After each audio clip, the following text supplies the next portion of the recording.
And welcome back. This is the awareness audit. I've decided to make it quick, short lessons, quick, short audits for you to just go through each of the audits and see where you really are in your fitness journey. So we'll start by, the first step being the awareness audit. It's all about telling the truth about what has been happening, about telling the truth about where you are, what has it been happening, and what you want to happen. This is not about, recalling your shame. It's not about, oh, I failed before. I don't want to use that voice, but I want you to tell a real story about where you have been with your fitness, what you have actually been doing. Because that's what happens. You get motivated, you're excited, there's a new energy, it's a new year, a new month, or maybe you've seen somebody that you saw somebody's before and after, and you're like, I'm energized, I'm excited. You write down your goal. I want to lose 20 kgs or I want to lose 80 kgs. Big ones. You say, yeah, this time I'm going to commit. This time I'm going to do it right. This time, we set big goals because of the way we are feeling right now. That is why at the beginning I told you it requires a whole lot of emotional regulation. And there's nothing wrong in being in that mind space where you set big goals. But in setting big goals, it takes a certain level of capacity to achieve big goals. But you have to be ready for when that energy starts to dip. Life happens, right? Things happen. It's not just you're just not in the mood, because your mood has a lot to do with how you approach your fitness. Something interrupts you, you miss one day, you're not in the mood, there's no light, it's raining, you want to sleep, you had a busy day, and then you skip, and then you get tired of skipping and feeling like, I keep skipping on this fitness journey. I set this goal. I cannot just get myself to work out. And it's all part of the process. It's a very important, a very compulsory part of the process of your fitness, But we don't acknowledge that. The messages we get online do not acknowledge that this is the process. Even if they acknowledge it, they make it seem like, oh, get back on. But sometimes it's not about getting back on. It's about figuring out where you actually are right now. It's about looking at yourself this moment. So I want you to look at yourself this moment. You've made big promises to yourself. You've said this time is going to be different. You've bought the new workout clothes. You have committed. You have a body. You have an accountability partner. Suddenly you're back to square one. 1 week later, you've not worked out. You've not tried anything healthy. It's almost like you go back to, binging on those things that you said, I'm no more eating, I'm no more doing. You're doing exactly all those things. The idea behind it is that you're not giving yourself enough compassion for when things are not exactly as it were when you set the goal. That energy has dipped. What can you do? What can you do? What do you really know? But this time, what I want you to do this time is not to rush back into an old routine. Maybe keto worked for you, intermittent fasting worked for you. You know how to starve yourself for the next 3 days, you will not eat. It worked for you. But I don't want you to jump back into it. I want you to start to ask yourself, why did I even stop fasting? Why did I stop fasting and I started to eat? I want you to take an honest look at what you have done before. Those things you said that worked. I exercised in the past and it worked. I did keto and it worked. And right now it seems like it's not working anymore. Look at what you've done. What worked? If it's not working anymore, that means it didn't work if with the overall goal you had in mind to lose weight and to maintain it. Sometimes we make weight loss sound like, oh, to lose weight and maintain it, it's this mysterious scientific thing, but it's truly, really not. It takes an understanding of your body and where you are and what you really, really want. I keep mentioning what you really want because it's important to know what you want, how you want to be, what you want in your body. I'm still going to talk about self body image and self-objectification. Body image is how we see ourselves, how we perceive ourselves, how we feel, what we look, what we see when we look at our body. And self-objectification is when we take in the messages other people tell us about ourselves as truth, when we start to see ourselves through other people's eye. So when someone tells you fat is ugly, you think, oh, I'm fat, that means I'm ugly. Or when someone sees women as sex objects, right? So take an honest look at what you've done before, what worked, what didn't work, and what, most importantly, what you noticed or what you ignored. Those periods of intermittent fasting, how did it make you feel? Did you enjoy doing it?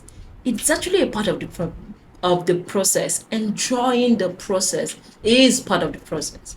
And in enjoying the process doesn't mean that it's not hard.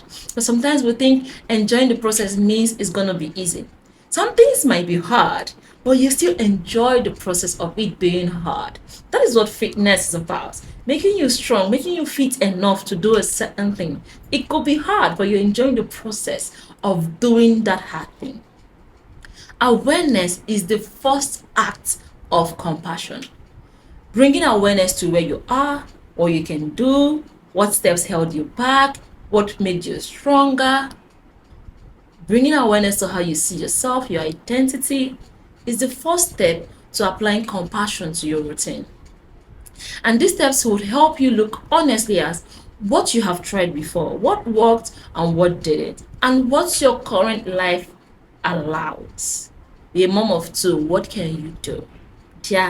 There's always room for fitness in every area of your life. There's always room to get stronger. It may not look like what you're seeing online, so you wouldn't feel palatable or would feel weird doing it. But there's always room for fitness. There's a room to stretch. There's a room for a quick jog. There's a room for a quick run, for a mobility stretch. There's always room for a quick squat.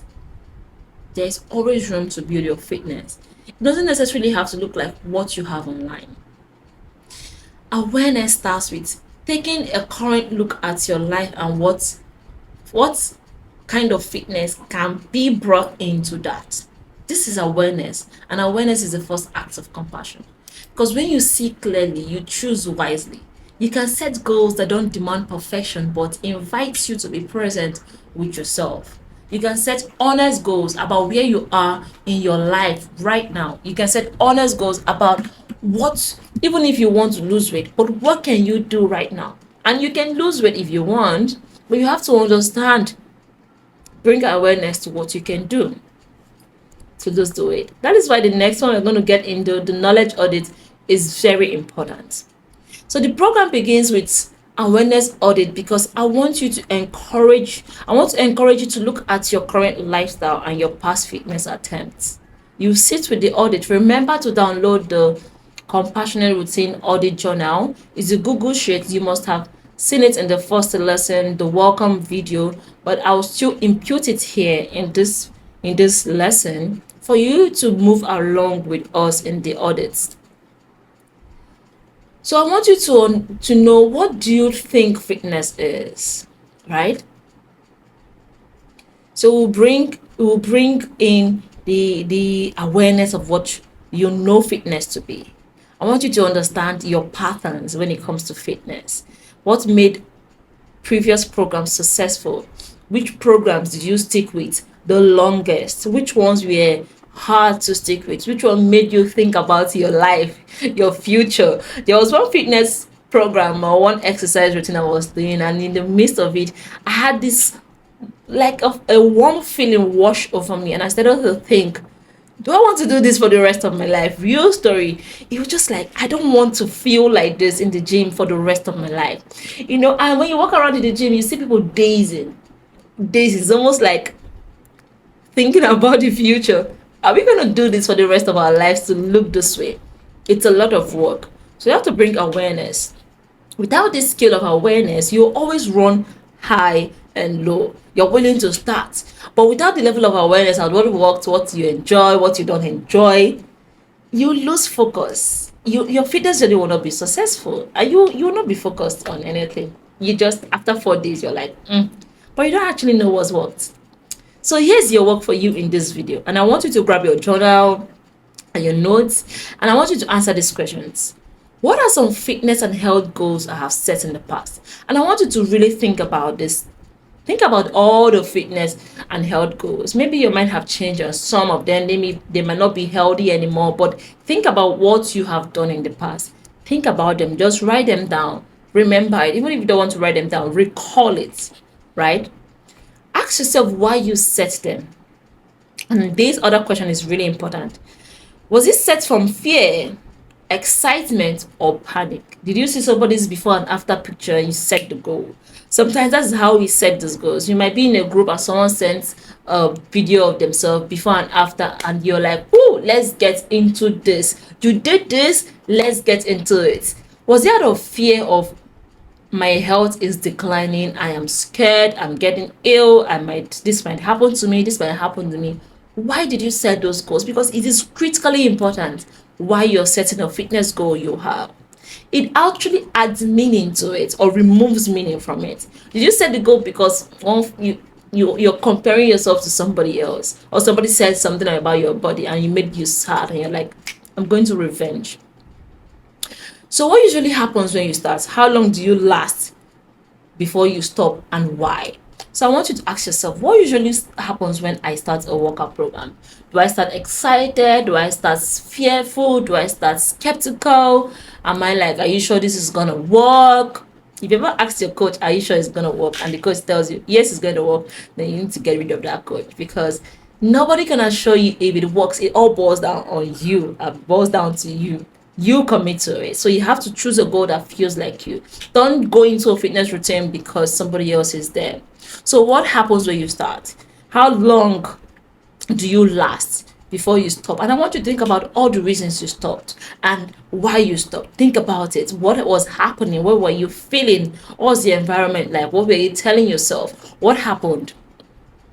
And then I want you to think about what a realistic, compassionate first step would look like for you right now. Like, what is the kindest step you can take towards your fitness journey right now? And with these 4 questions, I want you to sit with the compassionate audit journal and answer the questions there. Answer those audits. Audit yourself. Understand where you are. Bring awareness to where you truly are in your fitness. Bring awareness to what you know, what you've done in the past, what worked, what did not work. Bring awareness to it. It is really going to help you on this journey. So after we have done that, we're going to go into a reflection. I don't want you to overthink any of your answers. I want you to just reflect. Just be kind to yourself. Think about it. Think without judgment. This is not about judgment. It's about learning.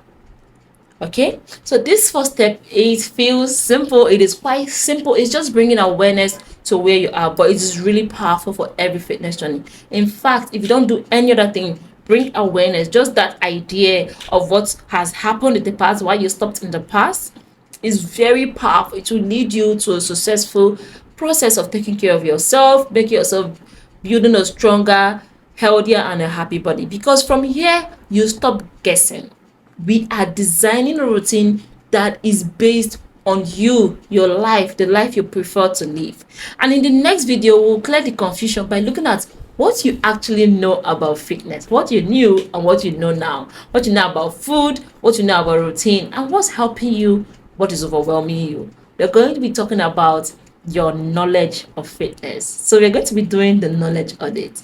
I want you to remember, you're not starting over in your fitness. You're actually starting with where you are right now. I will see you in the knowledge audit.